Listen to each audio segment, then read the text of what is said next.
They say the worst betrayals don't come with shouting. They come in whispers behind doors you helped pay for, by hands you once held to teach how to write their names. I wasn't even supposed to go back that day. I had just left the notary's office. Anne was halfway home when I realized I'd forgotten to sign a final document at the bank. Nothing major, just a formality, they said. So, I turned around. No rush, no suspicion, just a quiet detour before dinner. The branch on Maple Street had changed since Edward and I first opened our account there 42 years ago. The floors were polished now, the counters digital, but the air still carried that same faint scent of paper and metal, a mix of ink, pens, and intentions. When I stepped inside, I didn't even take a number. I walked straight to the counter, told them my name, and the young man, barely older than my granddaughter, checked something on his screen. "Oh, you're already here," he said, confused. "Conference room 2. I blinked. "I'm sorry?" He motioned toward the hallway behind the glass wall. "They've just started. I can take you back." They? My breath caught, like my body recognized something my mind hadn't caught up to yet. "Actually," I said, smoothing the front of my coat, "I'll find it." He nodded, unaware I moved slowly, quietly, heels muffled by the new carpet, heart loud in my ears. The hallway echoed faintly with voices, low, firm, too comfortable. I stopped just outside the door. The blinds were drawn halfway, just enough for shadows to move across the frosted glass. "Once the account is liquidated, we'll transfer everything to the trust," a man's voice said, confident, familiar. Then hers, my daughter's. "That'll be cleaner, less room for mistakes or objections." Objections. I gripped the strap of my purse, grounding myself. I hadn't heard that tone from her since she was 15 and thought slamming a door could erase consequences. I didn't push the door open. Not yet. I needed one more second to absorb, to believe. They were talking about my money, my account, while I was supposed to be somewhere else. The door handle was cold when I touched it. I stepped in, calm, upright, not a question in my voice. "I believe I'm still the account holder. Or has something changed?" They both froze. My daughter, Emily, went pale. Her husband's mouth hung slightly open, searching for an exit that didn't exist.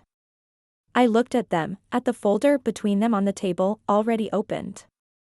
Then I pulled out my copy, the original, signed in blue ink, notarized 2 hours earlier.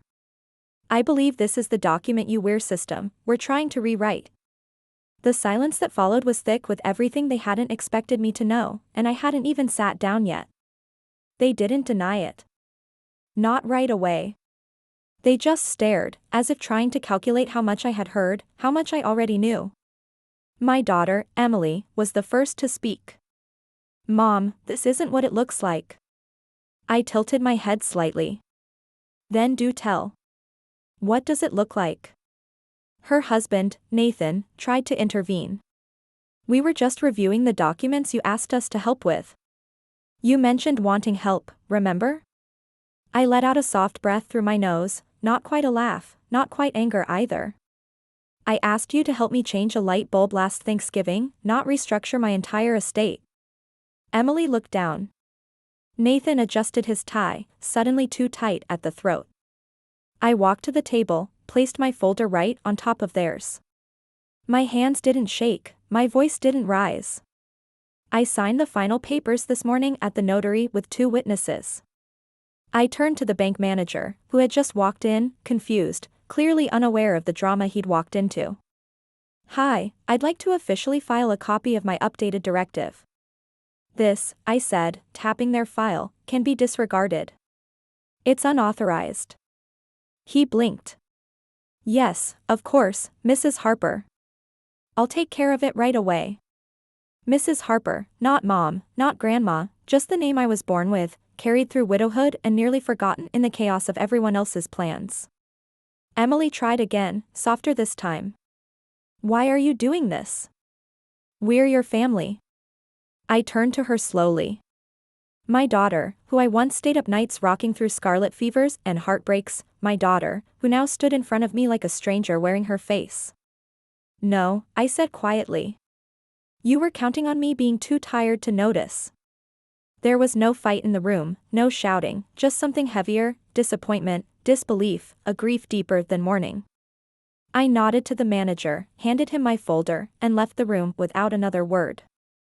As I walked out into the bright daylight, the sky felt different. Not colder, clearer, like the kind of cold that wakes you up after too many lukewarm years. That night, I didn't sleep.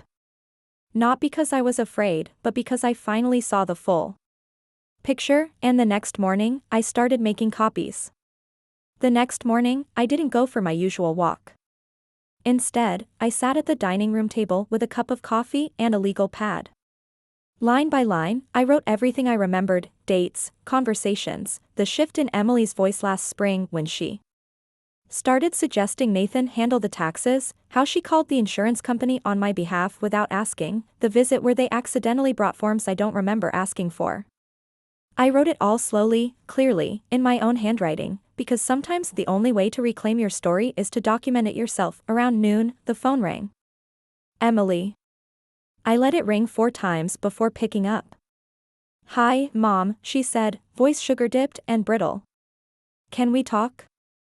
We're already talking, I replied, flat. She paused.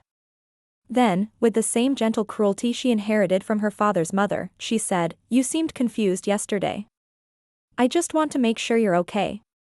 My chest tightened, but I smiled. Oh, I'm okay. In fact, I'm the clearest I've been in a long time. She hesitated. That's good to hear. Then her voice shifted, a tilt in tone, false concern wrapping a steel hook. Have you thought about getting evaluated, just to rule anything out? I leaned back in my chair and closed my eyes.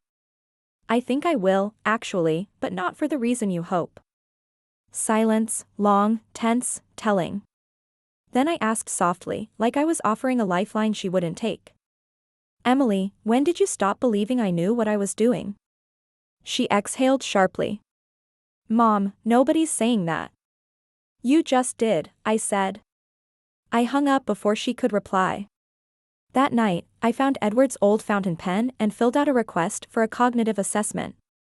If they wanted paperwork, I'd give them mountains of it. By Friday, I was sitting in Dr. Carter's office. He'd been my physician for 17 years. He looked over the papers I brought, bank statements, in my handwriting, grocery lists, calendar entries, medication logs. He raised an eyebrow. You're not here because you're confused, he said. No, I replied. I'm here to prove I'm not. He smiled and ran the tests anyway. I passed each one with clarity and speed. When he handed me the signed declaration, cognitively sound, fully capable, I felt something click inside. I wasn't on defense anymore. I was documenting my survival back home. I called an old friend, Elizabeth Warner, retired paralegal, sharp as ever. Elizabeth, I said, how do you feel about helping me write a new will? She chuckled. Do I get to wear pearls and drink tea while we do it? You better, I said. This time, I'm the one dictating the terms. And for the first time in months, I laughed, not politely, not nervously, but freely, because I had just begun to take my life back. It was Sunday afternoon when they showed up again. No call, no warning, just the sound of tires on gravel and 2 silhouettes framed by my front window. Emily in her camel coat, Nathan in a sweater too clean for sincerity. I didn't rush to open the door. I let them knock twice. When I finally let them in, I greeted them like I would any guest who had once been family. Would you like tea? Emily hesitated. Sure. Nathan looked like he had questions. He always did. But this time, I didn't wait for him to ask. The kitchen smelled of cinnamon and orange peel, a trick I learned from Edward when we used to host faculty dinners. Make the room feel safe before you say anything dangerous. We sat at the table. I poured the tea slowly. No words. Then Emily reached into her bag and pulled out a file. Again, she said. I looked at the file. The tab read, Living Options.